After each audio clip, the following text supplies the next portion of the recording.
ನಗರದ ತಾಲೂಕು ಪಂಚಾಯಿತಿ ಆವರಣದಲ್ಲಿ ಶನಿವಾರದಂದು ಶಾಸಕ ಸಿಮೆಂಟ್ ಮಂಜುನಾಥ್ ವಿಶೇಷ ಚೇತನರಿಗೆ ಮೀಸಲಿರಿಸಿದ ಅನುದಾನದಲ್ಲಿ ಅಂಗವಿಕಲರಿಗೆ ಬೈಕ್ಗಳನ್ನು ಉಚಿತವಾಗಿ ವಿತರಿಸಿದರು.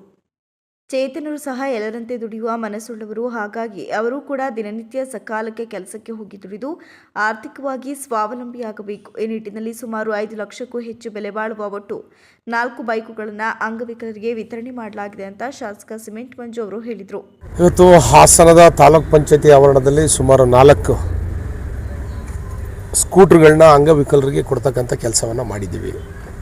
ಇದರ ಬಹುಮುಖ್ಯ ಉದ್ದೇಶ ಏನು ಅಂದರೆ ಅಂಗವಿಕಲರು ದಿನನಿತ್ಯದ ಕೆಲಸ ಕಾರ್ಯಕ್ರಮಗಳಿಗೆ ಯಾವುದೇ ರೀತಿ ಅಡ್ಡಿಯಾಗಬಾರ್ದು ಅಂತಕ್ಕಂಥ ಉದ್ದೇಶದಿಂದ ಅವರು ಕೂಡ ನಮ್ಮೆಲ್ಲರಂತೆಯೇ ಕೂಡ ವಾಹನವನ್ನು ಓಡಿಸ್ಕೊಂಡು ಅವರ ದಿನನಿತ್ಯದ ಕೆಲಸ ಕಾರ್ಯಕ್ರಮಗಳನ್ನ ಮಾಡಬೇಕು, ಅವರು ಕೂಡ ಎಲ್ಲರಂತೆ ದುಡಿಬೇಕು ಅಂತಕ್ಕಂಥ ಉದ್ದೇಶದಿಂದ ಇವತ್ತು 4 ವಾಹನವನ್ನು ಹಸ್ತಾಂತರ ಮಾಡಿದ್ದೀವಿ. ತುಂಬ ಸಂತೋಷದಿಂದ ಅವರು ಕೂಡ ರಿಸೀವ್ ಮಾಡ್ಕೊಂಡಿದ್ದಾರೆ. ಯಾಕೆಂದರೆ ಯಾರು ಕೂಡ ಹುಡ್ತಾ ಅಂಗವಿಕಲ ಆಗಬೇಕು ಅಂತೇಳಿ ಯಾರು ಕೂಡ ಬಯಸ್ಕೊಂಬಂದಿರಲ್ಲ. ಬಟ್ ಅನಿವಾರ್ಯತೆ ಅವರು ಅಂಗವಿಕಲರಾಗಿ ಹುಟ್ಟಿರ್ತಾರೆ. ಅಂಗವಿಕಲರು ಕೂಡ ನಮ್ಮಂತೆ ಬಾಳಬೇಕು ಅಂತಕ್ಕಂಥ ಉದ್ದೇಶದಿಂದ ಇವತ್ತೆಲ್ಲರೂ ಕೂಡ ಸ್ಕೂಟ್ರನ್ನ ಹಸ್ತಾಂತರ ಮಾಡಿದ್ದೀವಿ ಅಂತೇಳಿ ಈ ಸಂದರ್ಭದಲ್ಲಿ ಹೇಳ್ತೀನಿ. ಸರ್, ಈಗ ಬಳ್ಳಾರಿ ಘಟನೆ ಹೇಳ್ತೀನಿ.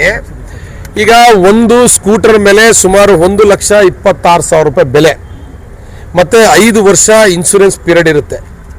ವಿತ್ ಎಲ್ಲ ಎಕ್ಸ್ಟ್ರಾ ಫಿಟ್ಟಿಂಗು ಕೂಡ ಸೇರಿ 1,26,000 ರೂಪಾಯಿ ಒಂದು ಸ್ಕೂಟ್ರನ ಬೆಲೆ. ಸುಮಾರು 4 ಸ್ಕೂಟ್ರು ಅಂದರೆ ನಿಮಗೆ ಗೊತ್ತಿರೋ ರೀತಿಯಲ್ಲಿ 5,04,000 ರೂಪಾಯಿ ಇವತ್ತು ನಾನು ಕೊಟ್ಟಿರ್ತಕ್ಕಂಥ ಇದ್ರ ಮೌಲ್ಯ. ಎಷ್ಟು ಜನ ಕೊಟ್ಟಿದ್ದೀವಿ? 4 ಜನಗಳಿಗೆ ಕೊಟ್ಟಿದ್ದೀನಿ. ಎಲ್ಲ ಗ್ರಾಮಾಂತರ ಪ್ರದೇಶದ ಬಡ ಅಂಗವಿಕಲರಿಗೆ ಕೊಟ್ಟಿದ್ದೀನಿ.